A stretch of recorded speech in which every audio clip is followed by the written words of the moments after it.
오늘은 한 가지 질문을 하면서 말씀을 시작하려고 합니다.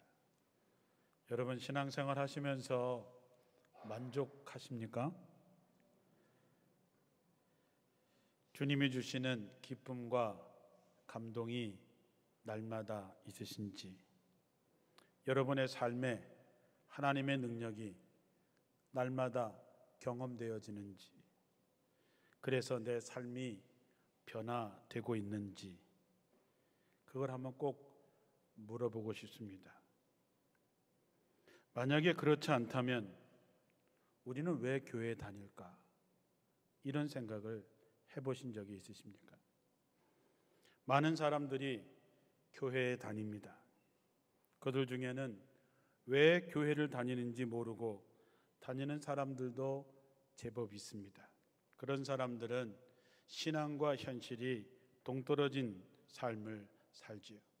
그들은 말씀을 많이 듣지만 말씀과 상관없이 삽니다. 그들은 기도하지만 기도대로 살지 않습니다. 반면에 자신이 왜 신앙생활을 하는지 분명히 알고 그리고 신앙생활하는 사람들이 있습니다. 그런 사람들의 신앙생활은 현실적이고 실제적입니다. 그런 사람들은 신앙이 그의 삶에 영향을 주어서 그의 삶이 구체적인 변화가 나타나게 되어 있습니다. 우리는 이 둘 중에 한 사람일 것입니다. 안타깝지만 많은 사람들이 확실한 신앙을 갖고 있지 못합니다. 불확실한 신앙은 현실과 분리될 수밖에 없습니다. 왜냐하면 확신이 없기 때문에, 믿음이 없기 때문에 인생에 결정할 때에 하나님을 따르지 않게 되기 때문입니다. 믿지 못하는데, 확신이 없는데 어떻게 말씀대로 살아갈 수 있을까요? 그런 신앙에는 한 삶의 변화나 능력이 나타나지 않습니다. 신앙의 삶은 현실과 반드시 연결되어져 있어야 됩니다. 실제적이어야 된다는 것이죠. 다시 말하면 내가 믿는 믿음이라는 것이 내가 살아가는 삶의 모든 분야에 영향력이 끼쳐져야 된다고 하는 것입니다. 그런데 불확실한 믿음을 가진 사람은 신앙생활을 한다고 하긴 하지만 뜬구름 잡는 것처럼 하고 있습니다. 내가 왜 기독교인이어야 하는지 구체적인 이유를 깨닫지 못하고 살아갑니다. 그렇다면 신앙의 현실성을 가질 수 있는 방법은 뭐냐? 그 방법은 우리가 왜 예수 그리스도를 영접해야 되고 왜 믿고 따라야 하는가에 대해서 구체적이고 확실한 근거를 깨달을 수 있어야 됩니다. 그리고 그 이유를 분명히 고백할 수 있어야 됩니다. 그렇게 된다면 우리의 신앙은 능력 있는 실제적인 신앙이 되고 현실에 굳게 뿌리를 내릴 수 있게 되는데, 이 문제는 너무너무 중요한 것입니다. 신앙이 현실적이지 못하면, 실제적이지 못하면 우리는 거짓 될 수밖에 없습니다. 더 나아가서 하나님에 대한 반역자가 될 수밖에 없습니다. 경건의 모양은 갖고 있지만 경건의 능력을 잃어버린 삶을 살아가게 되지요.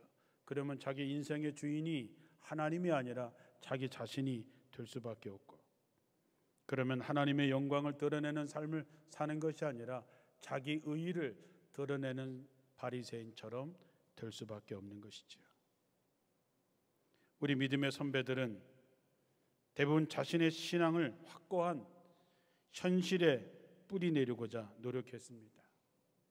종교개혁자 마틴 루터는 수도원의 수도사가 되어서 신앙의 현실성을 얻고자, 신앙이 실제적으로 되고자 무진 노력을 다했지만 마음의 참된 평화를 누리지 못했습니다. 1517년 어느 날 로마서를 읽다가 로마서 1장 17절에서 그는 큰 깨달음을 얻게 됩니다. 표준 세번역은 이렇게 되어져 있습니다. 하나님의 의가 복음 속에서 나타납니다. 이 일은 오직 믿음에 근거하여 일어납니다. 이것은 성경에 기록된 바 의인은 믿음으로 살 것이다 한 것과 같습니다. 이 말을 좀 더 분명하게 하면 복음이라고 하는 것 속에는 오직 믿음으로만 하나님과 올바른 관계를 갖게 한다고 하는 것이지. 그래서 성경은 의로운 사람은 믿음으로 살 것이다 라고 말했다는 것입니다. 여기서 가장 중요한 것은 오직 믿음으로만 하나님과의 올바른 관계를 맺을 수 있다는 것입니다. 내 어떤 노력, 내 어떤 수고 그 전에 하나님과 나와의 관계가 올바르게 되어야지, 그래야 우리의 신앙이 현실성을 갖게 된다고 하는 것입니다. 여러분, 하나님과의 올바른 관계를 맺게 된다라고 하는 것이 뭘까요? 하나님을 내 마음속에 영접하고 내가 하나님의 자녀됨을 확신하는 것입니다. 마틴 루터는 그제서야 목숨을 걸고 종교개혁을 이루어내게 됩니다. 사랑하는 성도 여러분, 우리의 믿음이라고 하는 것은 하나님과의 어떤 관계이냐 하는 것이지요. 내가 어떤 사역을 하느냐, 내 직분이 어떤 것이냐, 그것보다 더 중요한 것은 하나님과 나와의 관계가 어떠냐 하는 것입니다. 관계가 무너지면 모든 것이 다 무너지게 되어 있습니다. 감리교회를 창시한 요한 웨슬리 목사님도 옥스퍼드 대학 시절부터 아주 철저한 신앙생활을 했습니다. 매일 금식하고 성경 보고 기도 시간 정해놓고 전도 시간 정해놓고, 그들은 그 정해놓은 그것을 철저하게 지키면서 살았습니다. 그들이 얼마나 철저하게 규칙대로 살았는지 사람들은 웨슬리와 그의 친구들을 규칙쟁이들, 메도디스트라고 불렀습니다. 그러나 웨슬리 목사님도 목사가 되었을 때에 신앙의 현실성을 갖고 있지 못했습니다. 그렇게 철저한 신앙생활을 했음에도 불구하고 그의 마음에는 확신이라고 하는 것이 부족했습니다.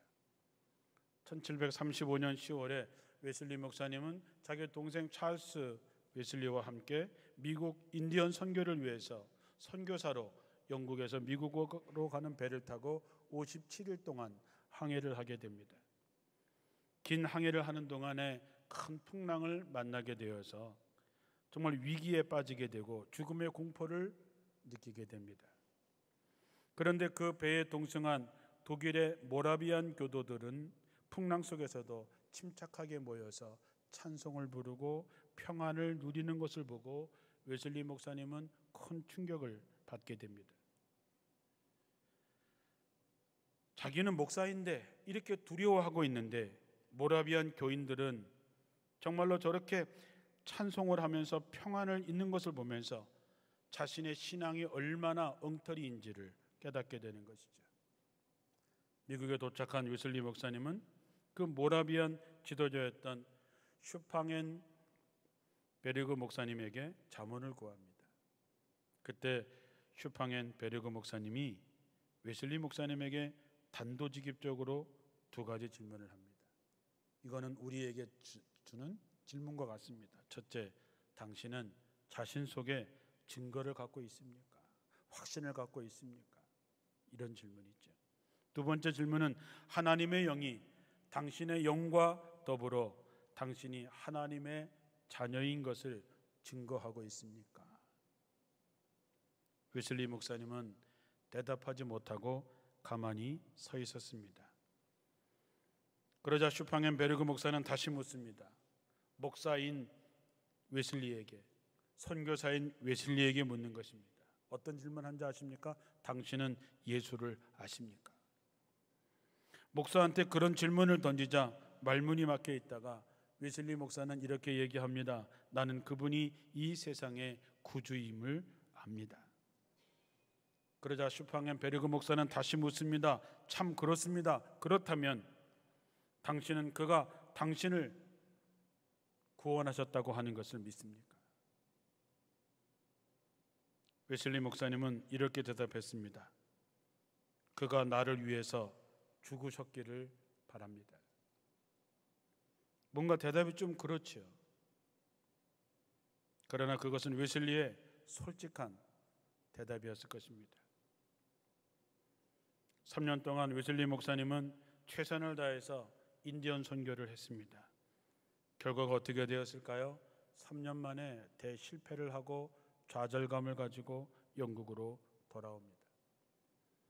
그렇게 노력을 다했지만 실패하고 돌아온 그 해에 5월 24일 올더스게이트 거리에 있는 그 모라비안 교도들의 작은 집회에 참석했다가 가슴이 뜨거워지는 체험을 하게 됩니다. 그리고 웨슬리 목사님은 그날 일기에 그렇게 썼습니다. 나는 구원을 위해서는 그리스도에게 나의 마음을 전적으로 맡겨야 함을 확신하였다. 그리고 예수가 나의 죄를 도말하셨고 나는 죄와 죽음의 법으로부터 구원하셨다는 확신을 나는 갖게 되었다.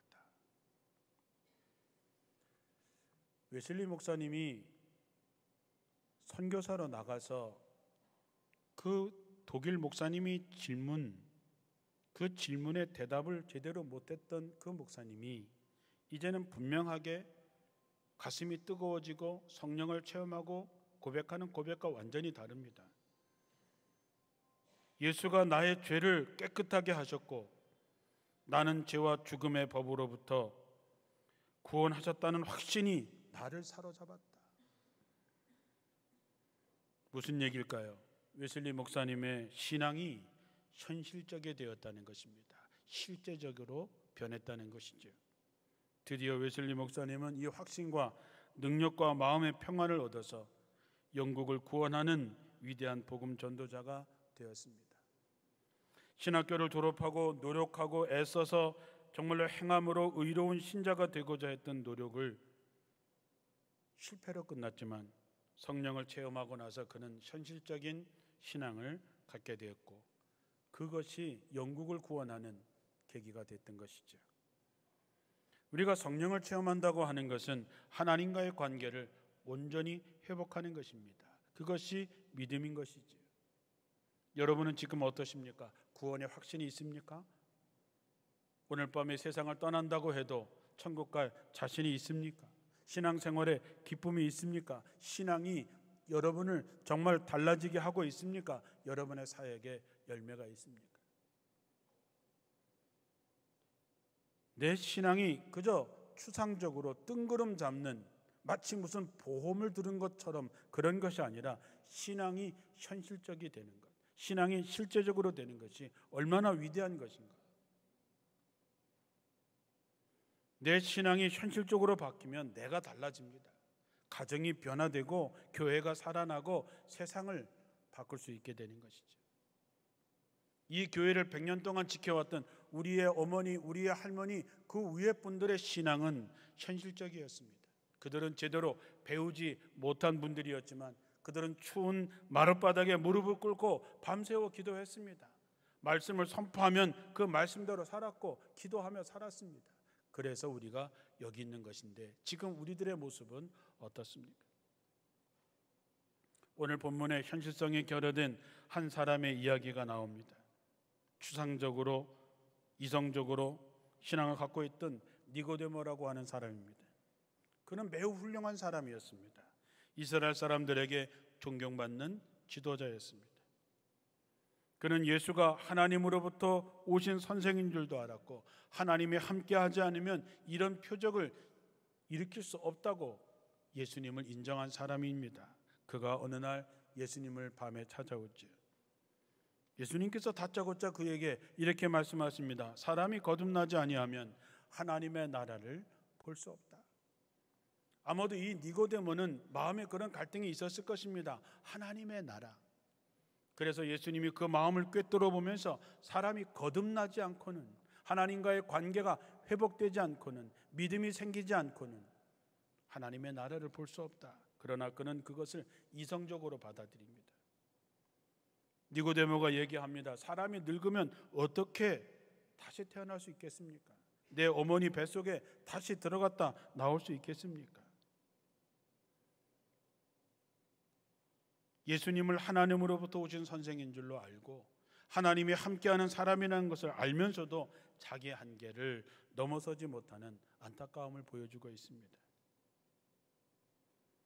이렇게 이성적으로 지식적인 차원에 머물러 있는 한 신앙의 현실성을 얻을 수 없다는 것을 우리에게 보여줍니다. 예수님께서 답답하셔서 말씀하시죠. 우리는 우리가 아는 것을 말하고 우리가 본 것을 너희에게 증언하는데 너희들은 그것을 받아들이지 않는다는 것이죠. 교회에 오면 이유 없이 기쁨을 갖게 하는 것, 십자가를 보면 눈물이 나는 것, 기도하면서 새 힘을 얻는 것, 이런 것들은 이성적으로 지식적으로 알 수 있는 것이 아닙니다. 신앙은 신비와 참여입니다. 하나님께서 우리에게 나타나시는 그 신비에 우리가 참여해서 얻어지는 실제적인 신앙 속으로 들어가게 될 때에 우리는 새로운 신앙의 세계를 보게 됩니다. 또 하나는 정확한 자기 인식 없이 신앙의 현실성을 얻을 수 없습니다. 인간은 하나님의 형상대로 지음을 받았습니다. 그래서 우리가 하나님을 잘 알면 내가 누군지 알게 되고, 내가 누군지 잘 알면 우리는 하나님을 알게 됩니다. 그런데 자기가 누군지 모르고 자기가 어떤 상태인지 모르는 사람은 신앙의 현실성을 얻을 수 없습니다. 사무엘하 11장에 보면 다윗이 밧세바를 취하는 범죄를 저지르는 이야기가 안타깝게 나오고 있습니다. 다윗이 어떤 사람입니까? 하나님의 마음에 합한 자라 그랬습니다. 정말로 하나님이 칭찬하는 사람이었습니다. 그런데 욕정에 빠진 다윗은 밧세바를 취하겠다는 마음을 먹게 됩니다. 욕심이 잉태하면 죄를 낳고 죄가 장성하면 사망을 낳습니다. 그것이 어떤 것인지 보여주는 거죠.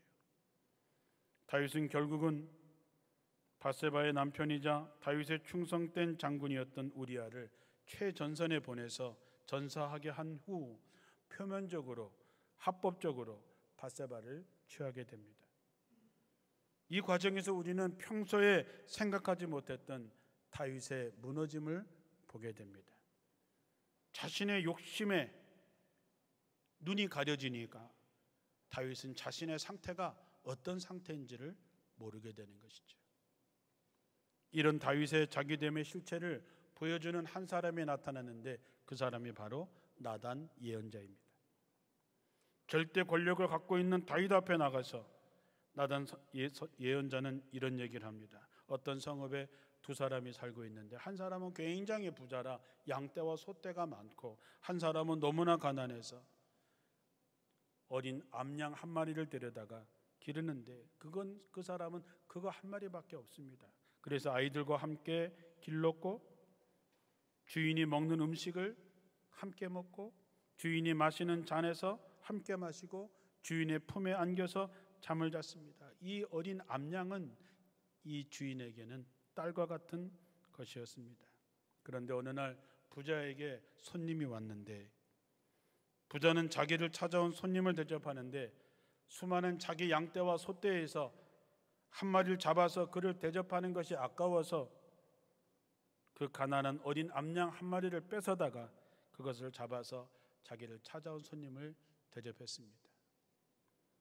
그러자 다윗이 화를 내면서 이렇게 얘기합니다. 주님께서 확실히 살아계심을 두고 맹세하지만 그런 일을 한 사람은 죽어야 마땅합니다. 그런 일을 하면서도 불쌍히 여기는 마음이 없으니 그는 마땅히 어린 암양을 4배로 갚아주어야 합니다. 우리가 여기서 한 가지 주목할 것은 지금 다윗은 여기 이야기에 나온 사람보다 더 큰 죄를 지어놓고도 자기보다 덜한 사람을 비난하고 심판하고 있습니다. 우리나라 속담에 머무든 개가 머무든 개 나무란다는 말이 있는 것과 같습니다. 자신의 죄를 깊이 통감하지 못하게 되면 위선자가 됩니다.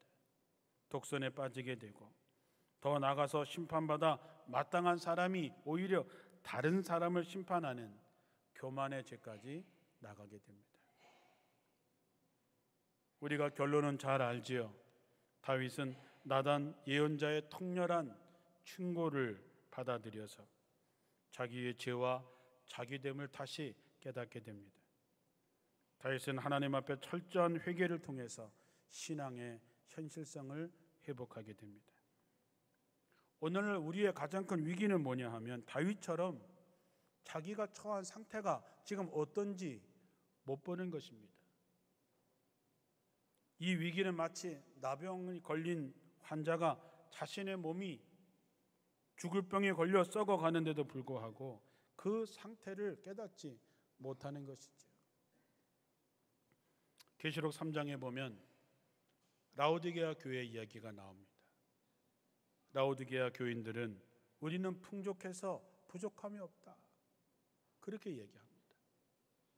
경제적인 여러 가지 면에서도 좋고 교회도 튼튼하고 우린 아무 문제 없어, 우린 넉넉해, 부족함이 없어, 그렇게 얘기하지만 주님께서 뭐라고 말씀하십니까?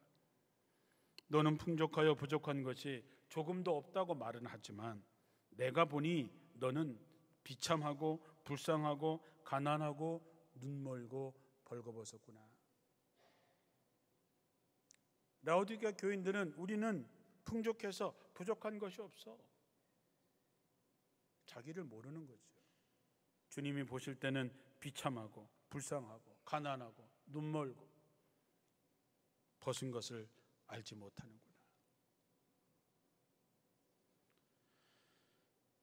자신이 어떤 상태인지를 계속해서 확인해 봐야 됩니다. 우리는 한계가 있지요.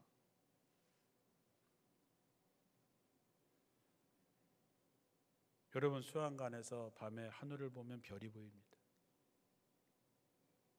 저는 어릴 때부터 별을 보는 걸 참 좋아했습니다. 우주의 눈으로 바라보면 인간은 겨우 100년 사는 하루살이와 다를 것이 없습니다. 인간이 할 수 있는 게 뭐가 있겠습니까? 자기를 구원할 수 없습니다. 그거를 깨닫게 되는 순간 우리는 하나님 앞에 매달릴 수밖에 없습니다. 하나님을 의지할 수밖에 없습니다. 예수님이 그래서 오셨다고 하는 것을 우리는 받아들일 수밖에 없습니다. 나 자신을 알게 되면 겸손해질 수밖에 없고 자신의 한계성을 알게 되면 우린 더욱더 하나님 앞에 나갈 수밖에 없습니다. 우주의 눈으로 바라보면 겨우 100년 사는 하루살이 같은 우리의 인생을 살면서 우리가 하나님을 만나지 못하면 우리는 너무나 불쌍한 사람이 되는 것이죠. 자기 자신을 보게 되면 마음에 진지한 반성과 회개가 생기게 됩니다. 자기 반성과 회개가 없으면 그 신앙생활은 습관화될 수밖에 없고 현실성을 얻을 수 없습니다. 신앙생활의 생명력을 잃어버리고 습관에 머무는 이유는 내적인 변화 없이 외적인 행위에 머물러 있기 때문입니다. 습관적인 신앙생활하는 사람은 진정한 그리스도인이 아니라 그저 구경꾼에 불과합니다. 그들에겐 내면의 반성도 없고 눈물의 회개도 없고 진리를 갈구하는 목마름도 없습니다. 그저 구경하는 재미, 신앙생활하는 재미, 사람 만나는 재미로 교회에 나옵니다. 이런 구경꾼 신자들은 신앙의 현실성을 얻기 힘듭니다. 그들은 주님이 오실 때도 구경꾼으로 남을 것입니다. 베드로와 요한이 기도하러 성전에 올라가는 중에 태어나면서부터 걷지 못하는 사람을 만나게 됩니다. 그때 베드로가 했던 말, 은과 금은 내게 없지만 내게 있는 것을 그대에게 주노니 나사렛 예수 그리스도의 이름으로 일어나 걸으시오. 이게 신앙의 현실성입니다. 내가 갖고 있는 것은 없어도, 배운 것은 없어도, 가진 것은 별거 없어도, 내가 대단한 사람은 아니지만 내 안에 있는 예수 그리스도, 그분의 이름으로 사람을 구원할 수 있는 능력, 신앙의 현실성, 나는 비록 힘들고 어려운 이 코로나 시대를 지나지만 내 안에 계신 그분으로 말미암아 나는 넉넉히 이길 수 있다는 믿음과 확신, 이것이 신앙의 현실성입니다. 어떻게 하시겠습니까? 이제 신앙의 현실성을 회복하셔서 여러분 자신뿐만 아니라 여러분의 가정과 이웃과 세상을 살릴 수 있는 능력을 회복한 성도들이 꼭 되시기를 주님의 이름으로 축원합니다. 기도하겠습니다.